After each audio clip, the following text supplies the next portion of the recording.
सद्गुण संपन्न समस्त महात्मागण को सत सत नमन है।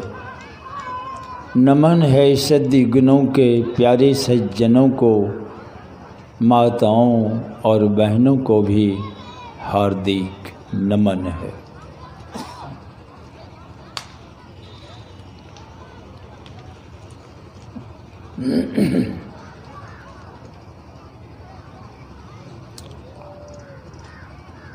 अभी हम सब लोग योग और ज्ञान संबंधित बातों को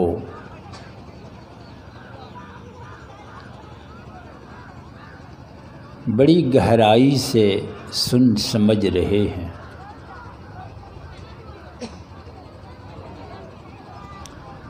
ये भी आप सुन रहे थे, योग मतलब जोड़ना,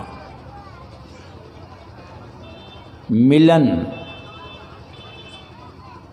योगी तो सब लोग हैं संसार में, भले आपको लगता है कि हम योगी नहीं हैं, पर कहीं कहीं सब जुड़े हुए तो जरूर हैं। तो जोड़ दिए हैं तो योगी हैं। हाँ, अब आप किस तरह के योगी हैं, सवाल ये है। एक होता है कुयोग, एक होता है सुयोग। नहीं, कहाँ जोड़े हैं? आप जा रहे हैं हरिद्वार की ओर, आपको लगता है कि मैं हरिद्वार जा रहा हूँ, अब पहुँच गए बंगाल। अब सोच लीजिए, जब बंगाल उतरिएगा, एक रेलवे के बहुत बड़े ऑफिसर, रेलवे के हैं,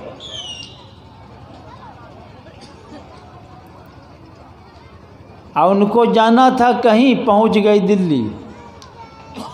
तो वहाँ से हमको फ़ोन किए, बाबा क्या बतावे, ऐसी इस बात जाना था, कहाँ? तो हम बोले पहुँच कैसे गए दिल्ली? तो गाड़ी पर चढ़े, आराम से सो गए, एकदम लेट गए।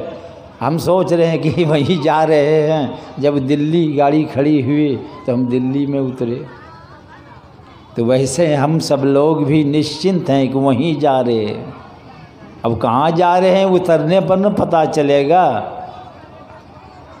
सब लोग चल रहे हैं, जन्मों जन्मों से चल रहे हैं, पर सब के सब दुख में पड़े हुए।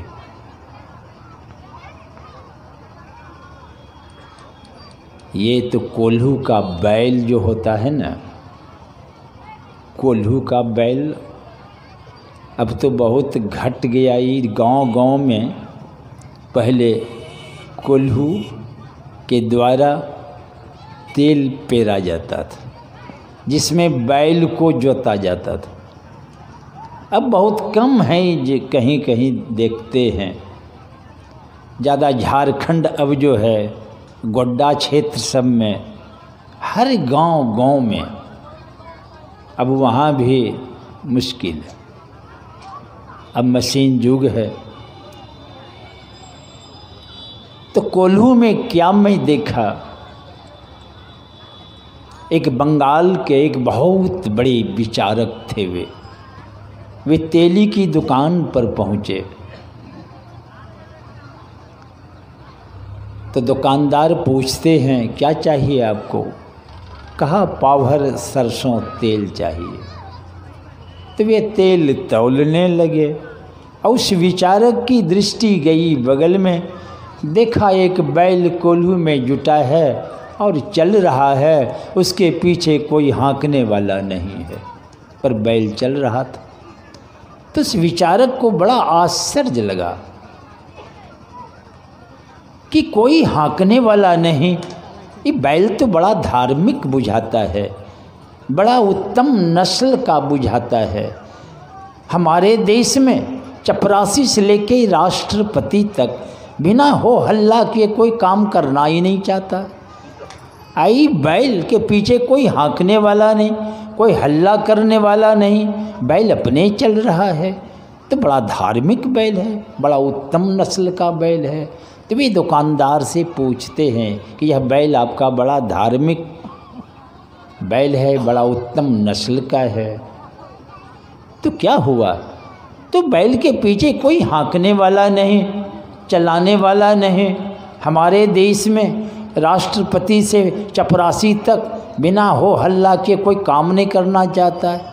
आई बैल अपने चल रहा है, कोई पीछे है ही नहीं, तो बड़ा धार्मिक बुझाता है। तो दुकानदार कहते हैं देखते नहीं हैं, आँख में पट्टी बांध दिए हैं। अब पट्टी क्यों बांध दिए हैं जानते हैं? बैल जब चलता है कोल्हू में तो बैल के पीछे एक तख्ता की व्यवस्था रहती है जिस पर हाँकने वाला खुद बैठता है और वे भी घूम रहे हैं, अब बैल को चलाते हैं। अगर बैठना नहीं है, काम और भी है, तो अब क्या करता है? एक बड़का बोल्डर रखता है, बोल्डर को उठाया, वो तख्ता पर धम से धर दिया, अब बैल को हाँक दिया। तो बैल धोखा में आ जाता है, आँख में तो पट्टी लगी है, नो आगे सुस्ता है ना पीछे। घोड़ा को तो भी पट्टी लगाते हैं पर आगे देखने की व्यवस्था है उसको, इसको तो नो आगे ना पाछे। तो धम से बोल्डर रख देते हैं पत्थर, तो बैल धोखा में आ जाता है। कोई बैठ गया और हाँक दिया, अपने चले गए काम करने, बैल चल रहा है। तो विचारक कहते हैं, कहते तो आप ठीक हैं, आप तेल बेचने में हैं, अब बैल बीच में खड़ा हो जाए और आप तेल बेचने में हैं, बैल क्यों चलेगा? बैल खड़ा है। तो दुकानदार क्या कहते हैं, अगर बैल इतना होशियार होता तो वही तेल बेचता और हम ही कोल्हू में घूमते। देखते नहीं गला में घंटी बांध दिए हैं, बैल चल रहा है, टन टन घंटी बजती रहती है, कान हमारा घंटिए पर रहता है और हम तेल बेचते रहते। घंटी बज रही है तो मैं समझता हूँ बैल चल रहा है, तो कान हमारा तो घंटी पर है, तो घंटी वहाँ बज रही है, हम तेल भी बेचते रहते। तो विचारक कहते हैं, कहते तो ठीक हो, तो बैल बीच में खड़ा हो जाए और आप हैं तेल बेचने में, अब बैल वहाँ खड़ा हो जाए और गला हिला रहा है तो घंटी तो बज रही है। अब बैल है खड़ा और गला हिला रहा है तो घंटी तो बज रही है, कान आपका वहाँ रहने से क्या होगा? तो दुकानदार क्या कहते हैं, ये सब बात मत बोलिए, कहीं बैलवा सुन लिया सब गड़बड़ हो जाएगा। वैसे ही हम सब लोग भी अगर ठीक से सुन लिए होते तो कभी ठीक हो गए होते। ठीक क्या हो गए होते? उस जगह पहुंच गए होते जहां पहुंचकर समस्त समस्याओं से सदा की छुट्टी मिल गई होती। आज यहाँ आपका जन्म और मरण नहीं चलता, ठीक से नहीं सुनते हैं। वही कल मैं कह रहा था कि सुन के मूड़ी तो हिलाते हैं मगर खुट्टा उसी जगह रखते, सुनने से क्या हो?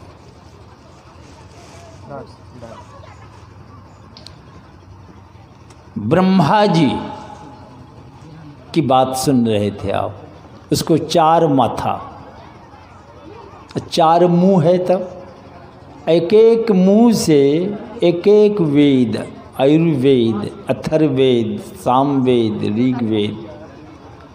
कहते हैं 1 लाख मंत्र है वेद में, 1 लाख मंत्र ब्रह्मा जी के अंदर है, और भी बहुत ज्ञान। अब वे हैं दुविधा में। जो आदमी दुविधा में है, भाई किस दुविधा में है ये? हम लोगों को तो देखते ही संसार में लोगों को 1-2 बाल बच्चा है, भाई बहुत चिंतित रहते। मैं देखा एक घर में एक लड़की जाने लगी कोटा तैयारी करने के लिए, प्रायः लोग भेज देते हैं वहीं, मेडिकल की तैयारी करनी है, इंजीनियरिंग की तैयारी करनी है, भेज दिया। तो उनकी सखी जो थी सहेलीन, वो भी दौड़ के आई माँ के पास। अब माँ से कहने लगी कि मैं भी जाऊंगी कोटा। तो माँ कहती है कि बेटी उसको तो सब कुछ है, कोई कमी नहीं है, हमारे पास कहाँ कुछ है, हम कैसे भेज दें। पर बच्चा ही बात बूझे तब तो वो जिद करने लगी, रोने लगी। अब माता पिता क्या करें, आखिर वो भी कोटा भेज दिए। अब कैसे भेज दिए, तो घर का ही कोटा काट के कोटा भेज दिया। घर का कोटा क्या काटेगा भाई, अब 2-3 सब्जी है तो चलो एक ही सब्जी खाओ, चलो नोने रोटी सही, दिक्कत ही सही,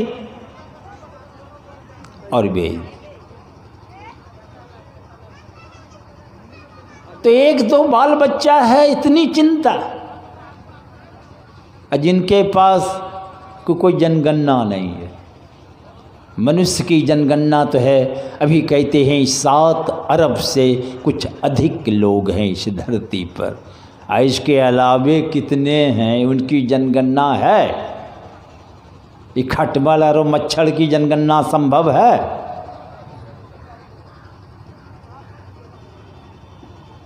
तो ब्रह्मा जी को और चिंता है, तो बहुतों के पास गए। अगर आप स्वयं फैसला नहीं कर पा रहे हैं तो लोगों के पास आप जाएंगे ही, और जिनके पास जाइए 2-4 सलाह दे ही देंगे आपको, आप जाइए न किसी के पास। तो ब्रह्मा जी बहुतों के पास गए, बहुत सलाह सुन के लौटे हैं। अब वे भी उधेड़ बुन में हैं। इस तमाम सलाहों में से 2 सलाह उनके सामने आई। जैसे हमारे महर्षि वेद व्यास 18 पुराण की जब रचना किए, अब बड़ी मोटी मोटी है, एक जगह जमा कीजिए तो एक आदमी के लिए एक बोझे हो जाएंगे। और उसमें कितनी बातें हैं, कितनी कहानियाँ हैं, कितना शब्द है। तो ये क्या किए, ये भी सोचने लगे कि इसको पीस पास करके, जैसे आप लोग कुछ दवाई पीस करके 2-4-10 पत्ता को पीस करके निचोड़ के थोड़ा सा निकालते हैं रस, तो वैसे ही महर्षि वेद व्यास भी 18 पुराणों को निचोड़ करके 2 शब्द निकाले। अब लाखों शब्द में से 2 शब्द निकाले हैं वे एकदम। 18 पुराणेषु व्यासस वचनम द्वयम, 2 वचन निकाले।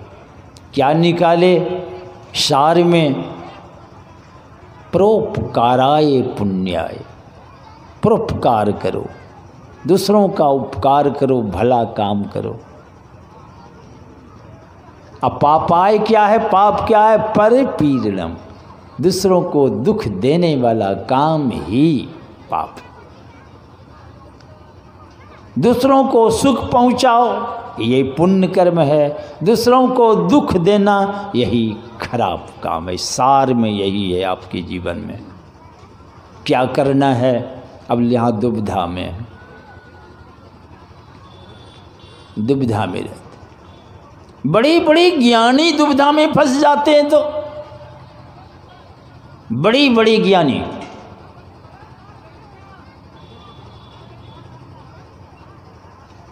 जीवन भर सत्संग कर रहे हैं, और कदम जब बढ़ाते हैं ना तो दायां बायां इधर उधर झांकते देखते हैं, कोई देखे तो नहीं छे। अब बतलाइए कहाँ चला गया ज्ञान। जीवन भर यही सुन रहे हैं कि परमात्मा कण कण में है, सर्वत्र है, हर जगह है, कहीं खाली नहीं है। तो फिर दायां बायां इधर उधर झांकते क्या कि कोई देखे तो नहीं छे। अरे कोई नहीं देखो न, मैं तो देखे तो परमात्मा नहीं। गुरुकुल में विद्यार्थी सब पढ़ पढ़ के जब घर जाने लगे तो गुरुजी के अंदर इच्छा हुई कि जरा परीक्षा ले लूं, क्या समझा बुझा है।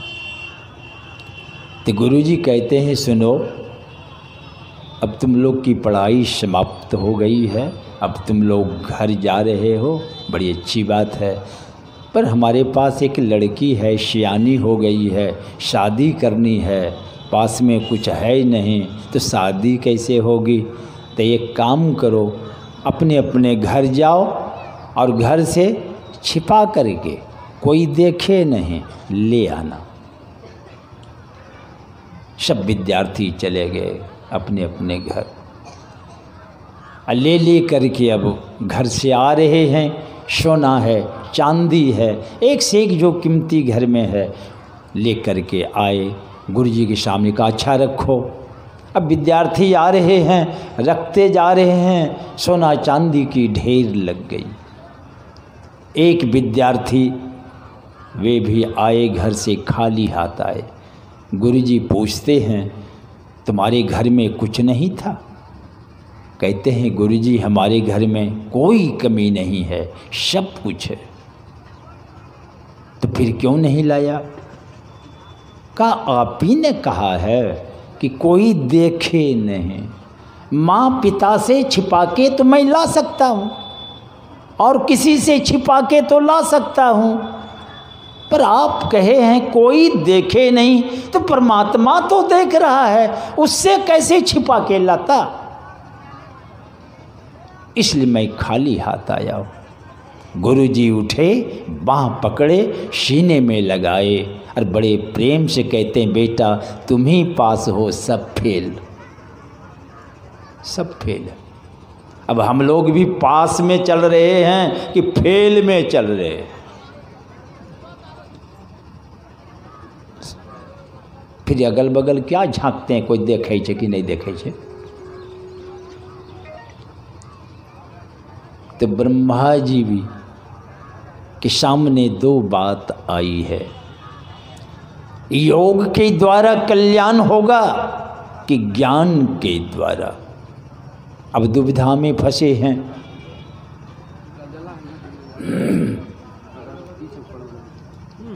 हटो, दुविधा की पिटारी ले आए हो, उठाओ, रख दो, ठीक है जाओ। अब दुविधा में हैं।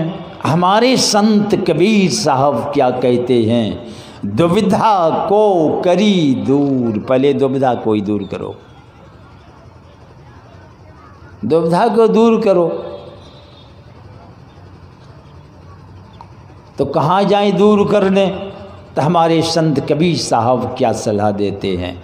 सद्गुरु ध्याइये, दुविधा को करी दूर। कहाँ जाएं? सद्गुरु ध्याइये, सद्गुरु के पास जाओ। सद्गुरु क्या कहते हैं?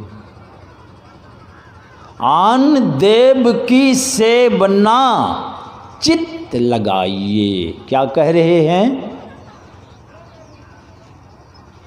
आन देव माने एक परमात्मा को छोड़कर किसी को अपने चित्त में जगह मत दो। ये संत मत का सिद्धांत बता रहे हैं कबीर साहब।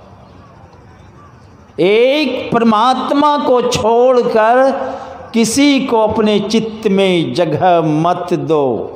अगर दिया जगह तो आन देव की सेव भली नहीं जीव को, तुम्हारी भलाई नहीं होने वाली है। कहे कबीर बिचारी, विचार के अब कबीर साहब कह रहे कि नो पावे पी, तुम्हें परमात्मा नहीं मिलेंगे, सीधी बात। बहुत सत्संगी के घर जाने का मौका लगता है। अब मैं देखा हूँ एक एक घर में एक एक कोठली देवता बैठाए हुए, उसमें गुरु महाराज की भी तस्वीर लगाए हुए। इतना चंदन टिक्का घस्से हैं कि नाक मुंह सब बराबर कर दिया है। दुविधा में फंसे हुए हैं।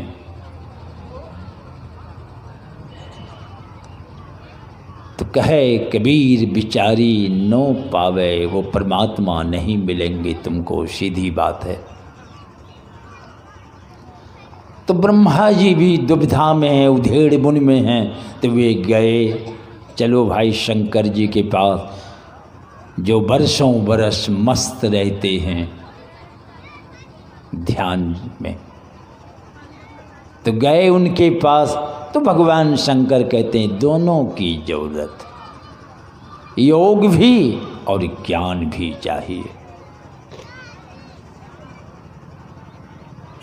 योग चाहिए और ज्ञान चाहिए, दोनों चाहिए। ज्ञान नहीं है कहाँ जोड़िएगा, कहीं न कहीं तो जोड़े हुए हैं। हमारे संत लोग कहते हैं, जाकी रही पुत्र में आस, सुअर जन्म नीच घर बास। क्या कह रहे हैं? आपके पास पुत्र है, बेटा है, और आपकी अब घंटी बज रही है, चले अब दुनिया से, और आपकी दृष्टि ख्याल बेटा पर है। अब कौन देखेगा? अब दृष्टि आपकी बेटा पर है, पुत्र पर है, और आपकी घंटी अब तब यानी अब चले जा रहे हैं, और आपकी दृष्टि जाके बेटा पर जुट गई है। मैं देखा एक आदमी को मरने की घड़ी में 2 4 5 10 सब जुट गए वहाँ। अब वे अब तब कर रहे हैं। उनको 2 लड़का, बड़ा लड़का सामने खड़ा है, अब बगल में हमारे चचा जी हैं। देखा अब तब जो ना, और क्या कह रहा है कि हमरा बचाए लहो, बचाए लहो। अब के बचैता हूँ? आबी गिलोन मौत के पारी, के बचाए बोला कि बचाए लहो। अब देखा कि अब अंतिम घड़ी आ गई, उनको समझ में आ गई भीतर से, तो चट से अपने पुत्र का हाथ पकड़ा, हमारे चचा जी के हाथ में पकड़ा दिया गया। देखता रहियो, बस लुढ़क गए, चले गए दुनिया से।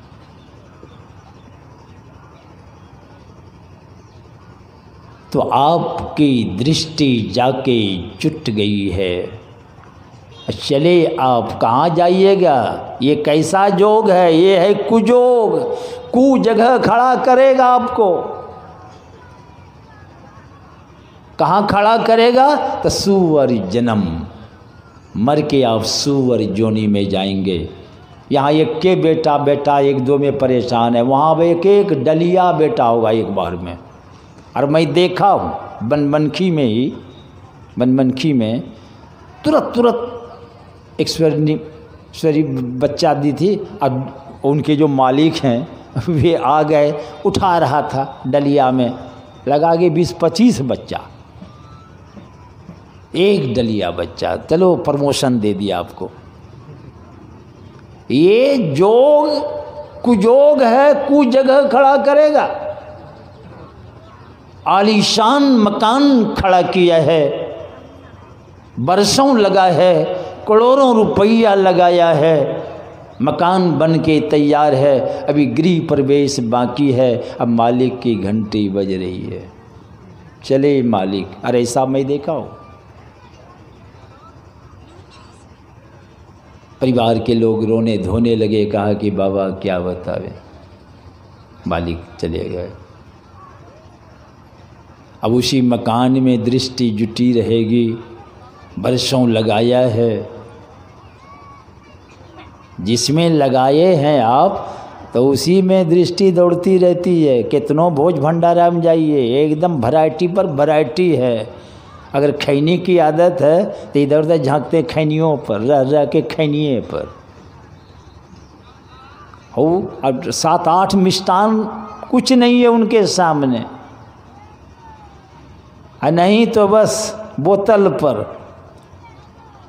खाइयो रहा वैरायटी। अरे खाओ न भैया, एक से एक वैरायटी। बगल पूछे चाहिए व्यवस्था हो, अगल बगल की नो बतलाइए कहाँ ख्याल। और वही मकान में आपकी दृष्टि जुट गई है, कहाँ जाइएगा? वही घर में चूहा बनिएगा, नहीं तो छुछुंदर, जानते हैं ना, उसको बायोलॉजी में हम लोग पढ़ते थे कीटाहारी, माने जिस होके वो गुजरता है कीटाणु विषाक्त सब मर जाता है, इसका नाम रख दिया उसका कीटाहारी, कीट को हरण करने वाला। कुछ भगवान भेजा है, ऐसे नहीं किसी को भेज दिया, आप भले नहीं समझते हो। तो वही चूहा की छुछुंदर बन के बदघोसी घर में छुछुआइएगा। ये जोग कुजोग है, कु जगह जाके खड़ा कर देगा। तब असली जोग किया है, तो पहले ही बात समझ लीजिएगा, तब न जोड़िएगा कि चुचुंदर बनना है कि क्या बनना है कि कहाँ जोड़ने से क्या हो जाएगा। कहीं मत जोड़ना है। हमारे गुरुमाज कहते सकल भुलाए सबको भुला दो, सबको भुला दो, और हम भुला ही नहीं पाते। कह रहे हैं आप लोग सब भुला दीजिए, हम खुद नहीं भुला पाते। देख लीजिए ऐसा खेल चलता है। शकल भुले, सबको आप भुला देंगे। जैसे अभी हम सबको खदेड़ के भगा दें यहाँ से, सब भाग जाएगा, बचेगा यहाँ कौन? हम बच जाएंगे अकेले? नहीं बचेंगे, सब भाग जाएगा तो हम अकेले रहेंगे। अगर आप अपने अंदर सारे विचारों को खदेड़ करके हटा दिए, सकल को भूल गए, बचेगा कौन? भुलाने वाला। जो एक बच गया, एको ब्रह्म द्वितीयो नास्ति, वही तो ब्रह्म है, वही परमात्मा है। पता चल जाएगा। क्या जाना? वही हो गए। जानत तुम्हें, तुम ही हो जाइए, वही हो गए आप स्वयं वही हैं। मगर कबीर साहब कहते हैं चलते ने बाट ना पाई। जो चलता रहा, दौड़ता रहा, उसको तो रास्ता तक नहीं मिला। और जो बैठा रहे वो पहुंच गया। गजब की बात, चला पूरी जाता। जो बैठ गया वो कैसे पहुंचेगा? जो चलेगा दौड़ेगा वही ना जल्दी पहुंचेगा। पर कबीर साहब कहते उसको तो रास्ता तक का पता नहीं चला, तो पहुंचने की बात तो बहुत दूर है अभी। तो हम लोग भी शरीर तो बैठा देते हैं, आप शरीर नहीं न, शरीर में आप बैठे हुए हैं और आंख बंद है और दौड़ रहे हैं। अब कहाँ कहाँ दौड़ रहे हैं? सबका भाई दौड़ अलग अलग है। बाबा जी का दौड़ अलग है, बाबू का दौड़ अलग अलग है, सब अपने दौड़ में दौड़ रहे हैं। इसीलिए उनको भी रास्ता किसी को पता नहीं चलता। सब दौड़ छूट जाए तो आप कहाँ रहेंगे? आप स्वयं अपनी जगह पर रहेंगे? नहीं, स्व में स्थित हो जाएंगे आप। स्व का पता चल जाएगा मैं क्या हूँ। और दौड़ रहे हैं, आंख बंद है, खेत जोतने चले गए, मकई पटाने चले गए, कुटमैती चले गए, कहाँ कहाँ जा रहे हैं। तो उसको तो आप ही ने देख लीजिए, भगवान तक जाने का रास्ता मिला आपको? वो मार्ग नहीं मिलेगा। आप चलते रहिए, दौड़ते रहिए। कबीर साहब कहते चलते ने बाट ना पाई। बतलाई, रास्ता तक नहीं मिली उसको। तो हम अपनी दृष्टि को कहाँ रखें? 40-50 साल की बात है। उस समय चले जाते थे हरिद्वार, देहरादून, उसके आगे महीनों महीना वहाँ रहते थे। एक महात्मा जी आ गए, कुछ बातचीत हुई। अब वो महात्मा जी कहने लगे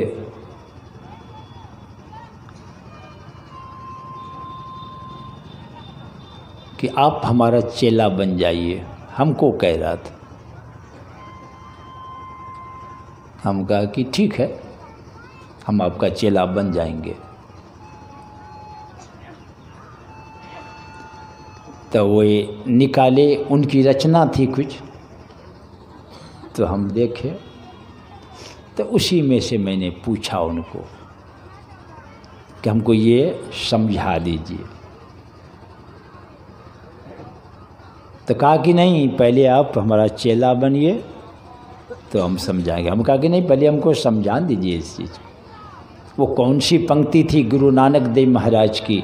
दिन मही रैन, रैन मही दीनी, शीत उष्ण विधि सोई, ताकि गतिमति और न जाने, गुरु बिन समझ न होई। हमको जरा समझा दीजिए।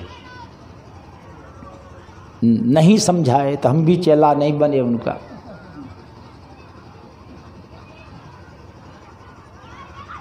अब वे गुरु बनने जा रहे हैं तो पहले हमको ज्ञान देंगे तब ना।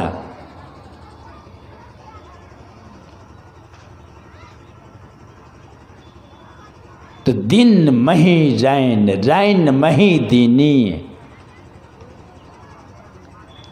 जैसे दिन है और रात है, दोनों को मिला दो। संभव है? अरे दिन है तो रात नहीं, रात है तो दिन नहीं। जैसे नमक और सत्वा रंग मिला दो, भला ये दिन रात मिला दीजिएगा?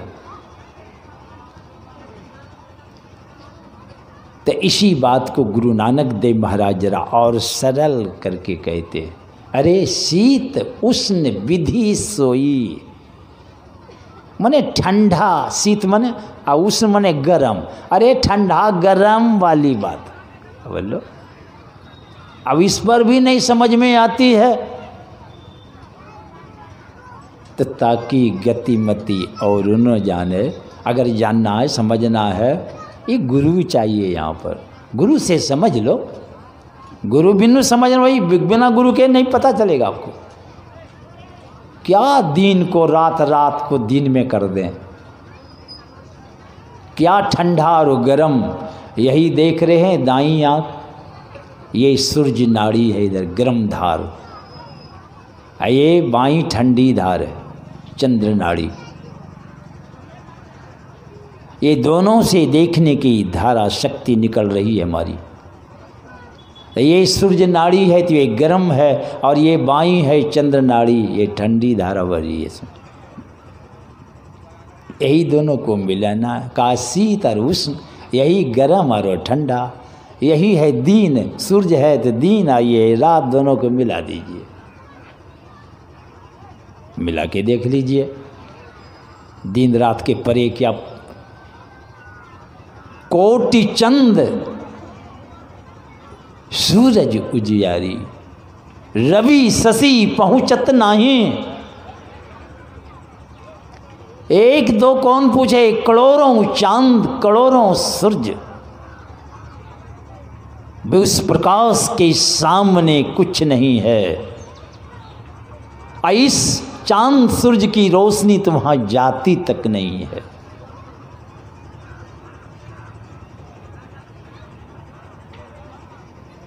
जाती नहीं वहां तक।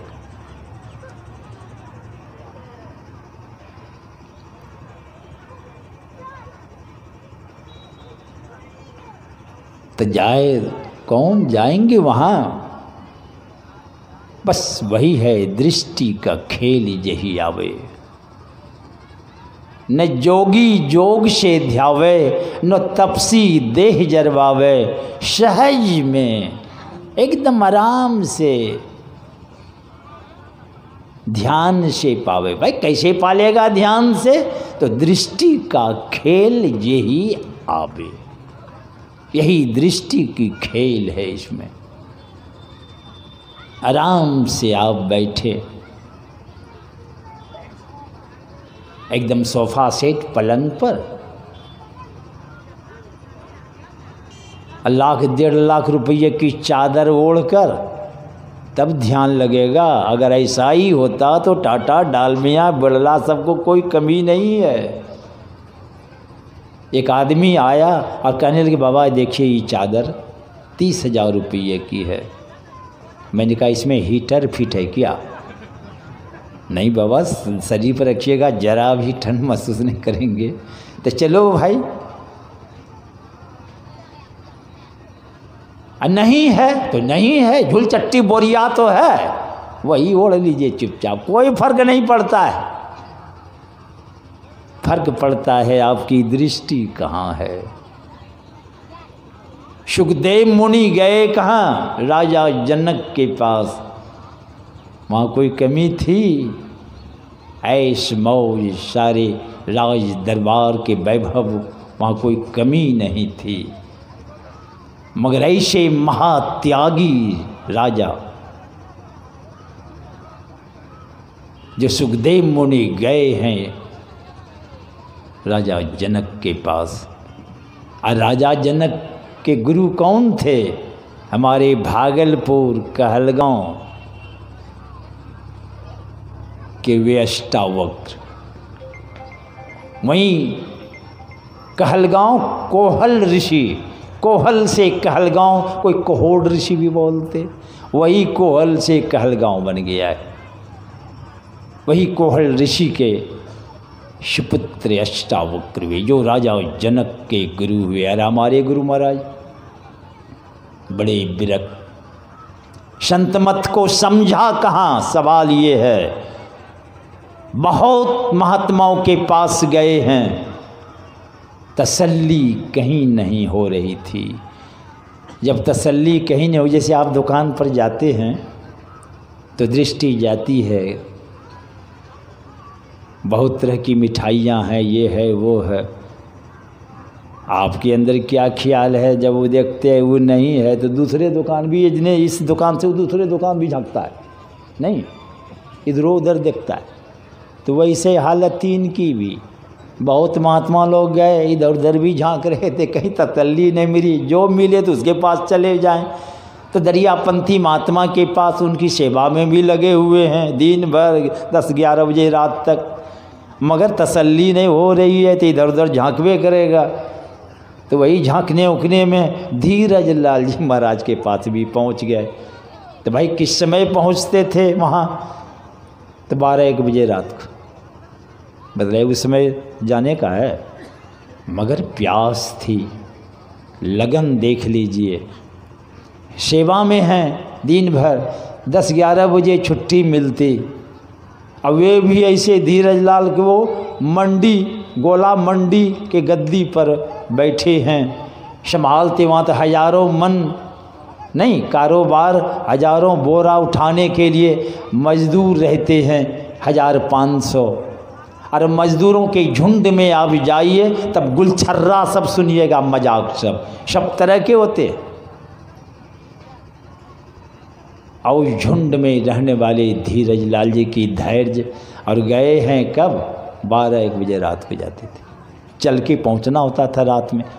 और वहाँ वे सत्संग सुनाते थे। और 3 महीना लगातार गए रात में, 1-2 दिन नहीं, 3 महीना। तब संत मत का ज्ञान उतरा उनके अंदर,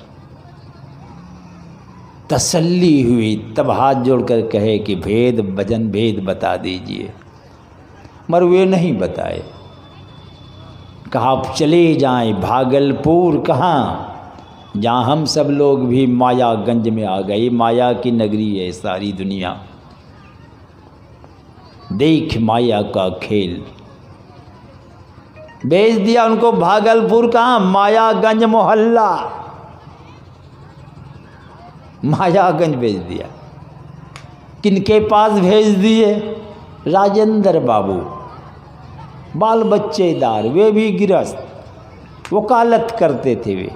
उनके एक भाई और थे महेंद्र बाबू, वे अविवाहित। तो राजेंद्र बाबू भजन भेद बतलाए गुरु महाराज को। हमारे देश की परंपरा देखिए, विरक्त के शिष्य महागृहस्थ। अब महागृहस्थ राजा जनक के शिष्य महाविरक्त सुखदेव मुनि। हमारे गुरु महाराज भी विरक्त भेष में पहुँचे हैं, भजन भेद बतलाए और क्या कह गए? हम आपके गुरु नहीं होंगे। तो कह देने से क्या हो जाएगा? आप जिनके पास पढ़े और कह दे है हम आपके गुरु नहीं होंगे, तो गुरु नहीं होगा? सोचने की वाली बात। कह तो दिए, मगर कहीं जिक्र आप देखते हैं गुरु महाराज की वाणी में? हर जगह हर पंक्ति में बाबा देवी साहब। बहुत दिनों के बाद मैं उसमें हाफ पैंट पहनता था और कुप्पा घाट जाते थे, क्योंकि बगले में हमारा जन्म स्थान है। कुप्पा घाट के बगल बरारी घाट है और उसी के सामने इंजीनियरिंग कॉलेज है, वही मेन गेट के सामने हमारा जन्म स्थान है। तो जाना आना जब इच्छा हो रहते थे, जितना दिन मन वो रह जाते थे, चले आते थे अपना मन। तो गुरु महाराज के सामने 7-8 बैठे हुए थे सत्संगी लोग, संयोग से मैं भी था। गुरु महाराज अचानक इशारा करते हैं कि व्यक्ति के ऊपर, किसको पहचानते हो? तो सबकी दृष्टि चली गई उसके ऊपर। मैं भी नहीं पहचानता था जिन पर इशारा किए गुरु महाराज। तो गुरु महाराज कहते इसको पहचानते हो? तो सब देखने लगे। तो गुरु महाराज अब क्या बोलते हैं कि ये हमारे गुरु पुत्र हैं, इसलिए मैं इसका आदर सम्मान करता हूँ। देखिए यहाँ क्या बोल रहे हैं, ये हमारे गुरु पुत्र हैं। वे प्रफुल्ल बाबू थे, उनके सुपुत्र राजेंद्र बाबू के। तो गुरु तो मानते थे, ज्ञान सीखे हैं, मगर कहीं उनकी बात भी रखे, कहीं जिक्र नहीं किए। मगर देखिए हमारे देश में लिखित संविधान, और वो लिखित संविधान भी चल ना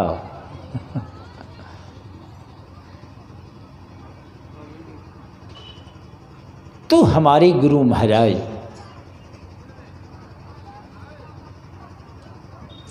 धीरज लाल जी महाराज के पास 3 महीना चलकर संत मत का ज्ञान को समझा।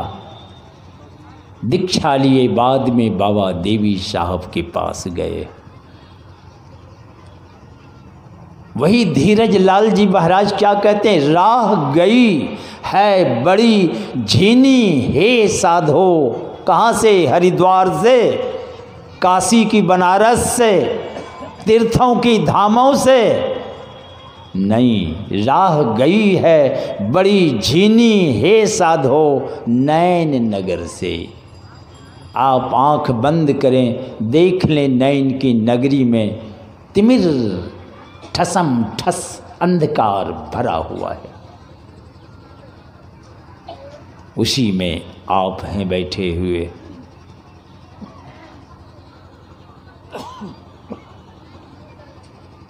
अब आगे बढ़ना ही नहीं, 10:30 से सुई भी है, 2 मिनट आगे बढ़ गई है, इसलिए हम लोग जल्दी से 2 को मिला लीजिए दोनों को।